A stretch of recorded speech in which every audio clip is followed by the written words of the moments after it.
It sure is good to be back tractoring. It's been 7 weeks since I had my shoulder completely replaced, and today is the first day I'm going to be able to get on the tractor and do some brush hogging out here. We are not at Piney Grove. We are on my 1,200 acre recreational property or hunting lease that I share with 3 other Air Force veterans. But today is the first day that I'm back on the property since hunting last year.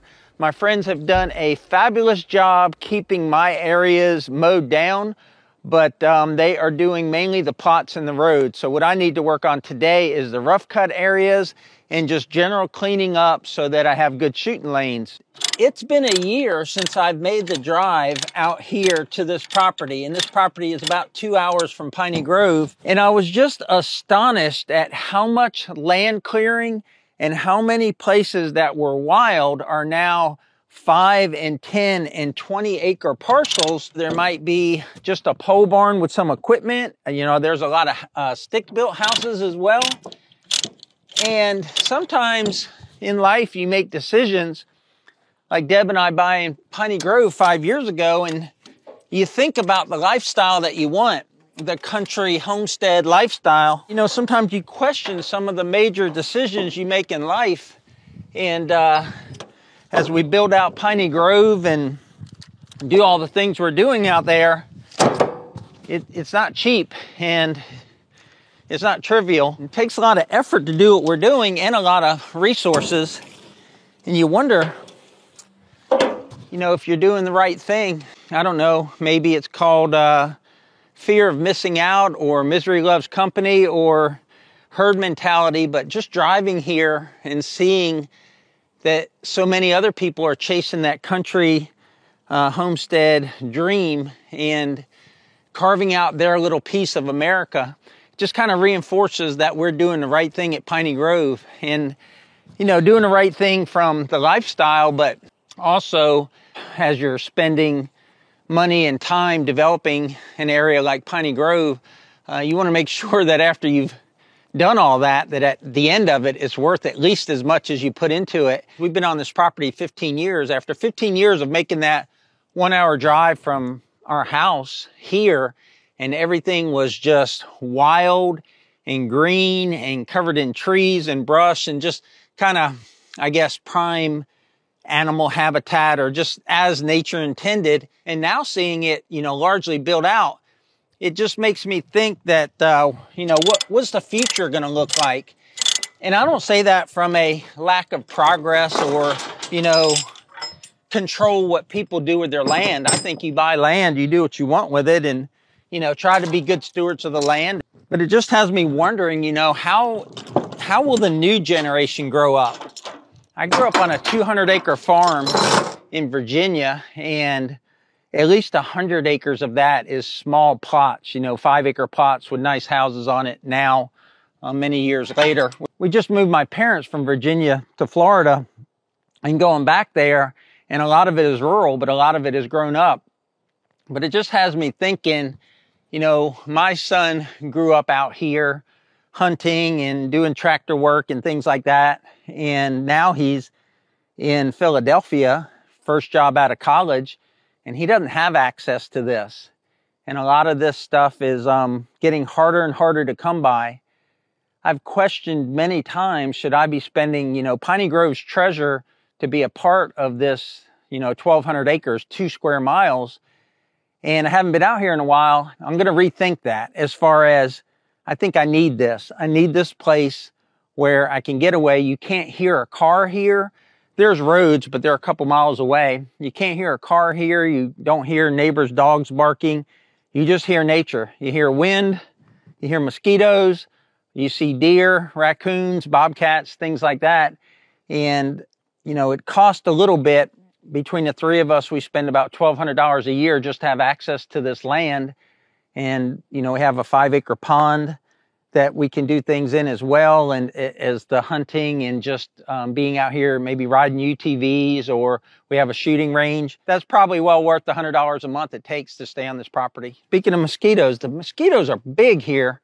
I don't know what they're called. I think they're called tiger mosquitoes, but they're much bigger than your regular mosquitoes. Not a big fan of putting chemicals on my body, but I sure was glad that I had this in my truck, because as soon as I got out of my truck, I was swarmed by them. I swear they're not much smaller than a hummingbird. And as soon as I opened the door of my truck, like 6 came in there. So I've already sprayed everything down. I'm trying to keep it off my skin as much as possible and just spray down my clothing. As our channel and our reach continues to grow, we get a lot of international viewers and people in England and other places abroad, and they see what we're doing at Piney Grove, and they say that, you know, that land just isn't available where they're at, or it would take millions of dollars to buy that amount of land. And I don't know what it would cost to buy 1,200 acres here. I'm thinking probably $3,000 to $5,000 an acre of this property that we lease. And I don't know what to think about that. I don't know what to think about the fact that maybe my son's kids won't have this opportunity. And I'm not against progress, not at all. I think that if you buy a piece of land, you should be able to do what you want to do with it within the bounds of local laws and policies and land use. We're still a very big country. There's still lots of undeveloped land, but it seems like more and more, at least on the main roads that are paved that people can get access to, it seems like they're all finding their little piece of heaven. And I support that, totally support that. I just wonder what an area like this that's been rural for, you know, the 15, 20 years that I've lived here in North Florida, I wonder what it's going to look like 20 years from now. I always hate that part when you're coming off the trailer and the brush hog, you know, you're at that steep angle and the brush hog wants to come up and comes real close to taking out my taillights. Later on, after I get some work done, I want to share another story from a different part of the country with a good friend of mine that I was texting last night. But right now, what we're trying to do is, there's my hunting stand there, and I've just got to clean up all this so that I can see into this plot, and then also run over that plot a couple times and chop up all that mulch. Everything that was out there was 6 foot tall, like just a couple weeks ago, and that's too much thatch for the tiller to handle. So I want to get that all ground up so when we plant in a few weeks, the tiller will be able to handle the mulch and mix it well with the dirt and the seed. We had our first significant cold front blow through last night, so it's actually 50 degrees this morning. So this long sleeve shirt, which is the first time I've wore one this fall, feels kind of good. But this is my old Air Force uniform, and it still fits. It fits differently, but it still fits.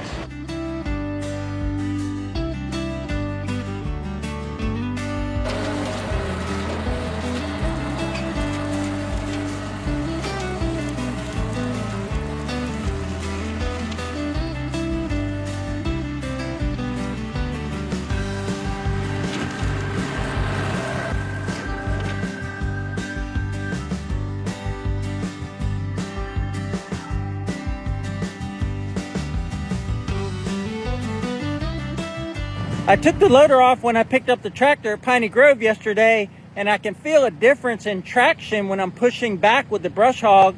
The front tires just don't have that extra weight of the loader, and so I'm slipping a lot more.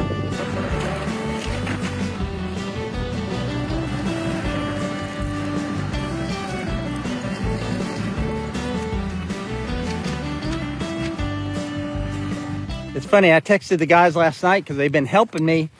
And I said, hey, do you need me to do any brush hogging for you?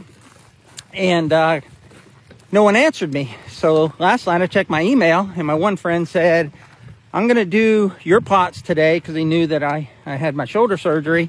Well, I just got a call from him, and he's like, where are you at? And I said, I'm in my plot mowing.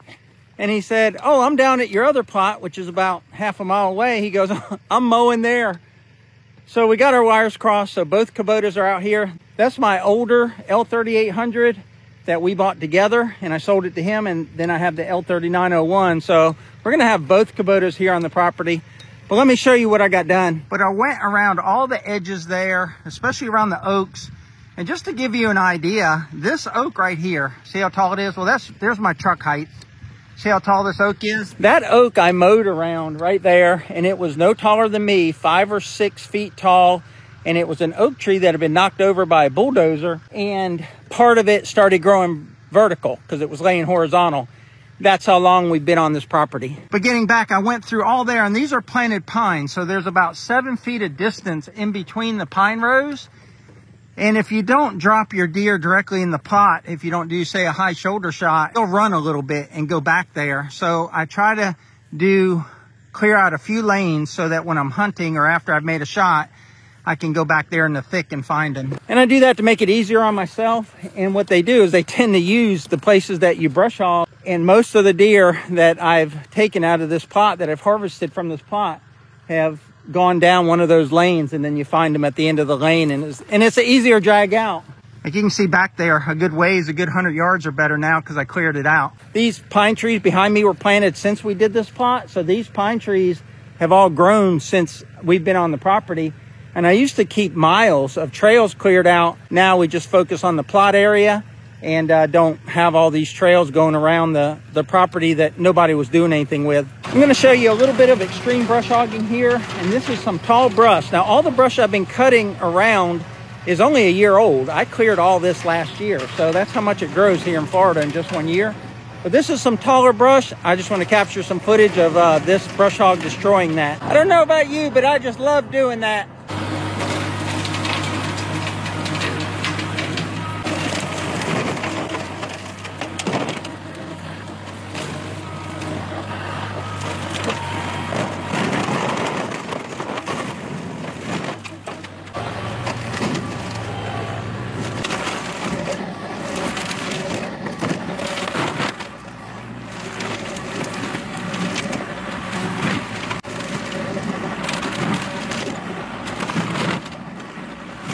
All right, guys, my friend Aaron doesn't want to be on camera, but the tractor I talked about earlier is on camera. So this is the L3800, which is the pre-emissions 38 horsepower, and that's the L3901. And I wish I had one, but I did a video on the L3902, which is a little bit different. So that would be look a little bit different than the 01. But the thing I wanted to talk about real quick while I had both of these tractors here was that this tractor has about 800 hours. It is bought in 2014, so it's 9 years old, and it has done everything you see me doing with my 3901. It's how we created the 11 acres of plots we have out here, and it's really no worse for the wear. It hasn't been kept indoors all of its life. Some of its life it has, but the orange is still there. It's not totally faded.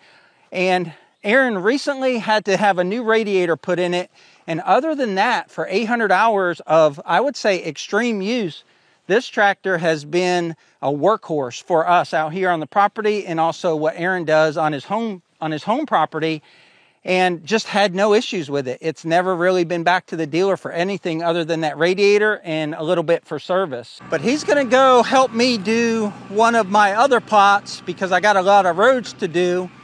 And our other friend that helped do this plot for me, his has grown up a little bit since he mowed, so I'm gonna go hit his as well and just kind of pay him back. Again, the 3901 and the 3800. When the guys came out here the first time to mow this plot, and again, it was 5-6 feet tall, I said, hey, I could have been out there and, you know, brought you diesel, brought you lunch, and you guys are helping me and I appreciate it. And they said, no, because you'll film it and put it on YouTube. So earlier in the video, we talked about that this thatch would be hard for the tiller to handle. And what we have is we have this real thick, I call it a rhizome grass. It's really hard to get rid of.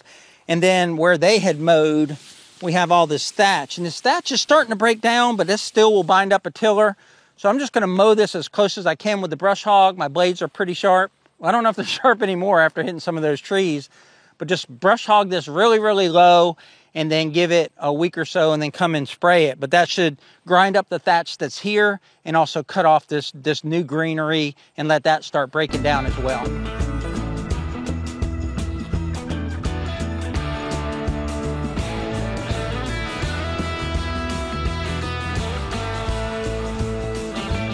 I'm so grateful to have friends that helped me when I was down with my shoulder.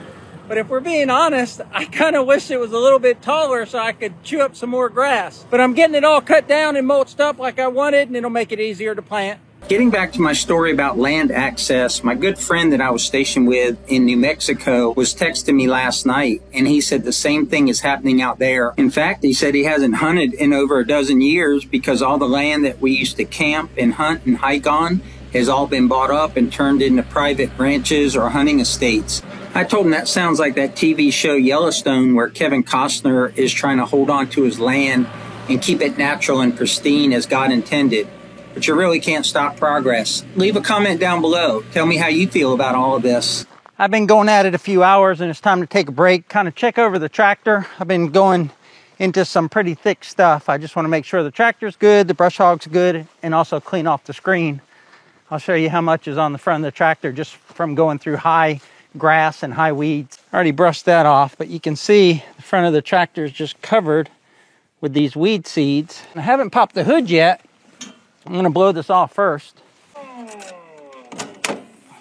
Bring you in on this other side where you can see when I pull out this screen, but it is completely packed with those weed heads. The tractor's still running nice and cool, but I wanted to make sure to get them out of there before they got packed in the radiator fins. If you don't have one of these cordless leaf blowers, whichever brand you have battery operated tools by, I recommend getting one of these. I kind of hesitated. They're a little bit expensive, like $200 and some, but worth every penny to have this, not have to worry about gas or anything, and just keep the tractor running cool. I mentioned Aaron's tractor where he had to put a new radiator in it, and we don't know why, because we maintained that tractor and we also changed the coolant when we were supposed to. And just for some reason, when the dealer checked it out, it was having hot spots like in the center where it wasn't flowing properly. And put a new radiator on it, it's running fine. That tractor couldn't do half of what we've done here today before it overheat, and you'd have to sit it to the side, and nobody's got time for that. I don't want to bring any of these weed seeds home to Piney Grove, so before I load this on a trailer and take it home, I'll make sure this is as clean as possible. While I was cleaning, I just did a visual inspection and nothing's wrong, nothing's leaking, nothing got broke, nothing got pulled off. Now I'm going to grease the brush hog, check the blades, and then go to one more area that's really thick and show you what this plot looked like when my friends mowed it for me a couple weeks ago. So this plot is what that other plot looked like before my friends mowed it. You can see that the dog fennel is taller than the tractor. I'm going to mow this down and you'll see how quickly a brush hog can just take something that looks like this and make it look like a nice food plot.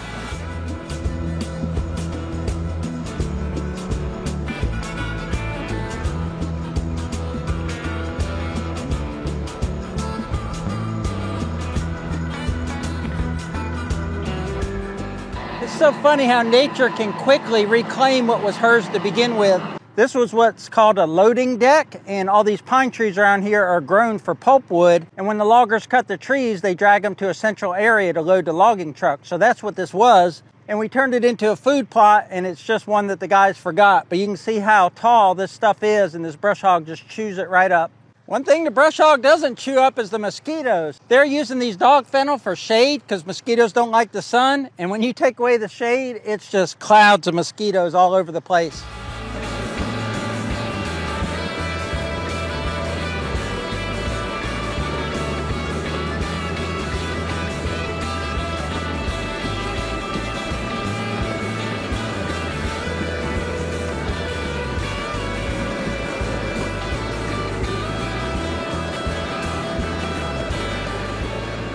I've got a lot more brush hogging to get to, so that's going to wrap up today's video. Y'all take care out there, and remember, life's short, tractor hard, and here's a couple more Piney Grove videos you might enjoy.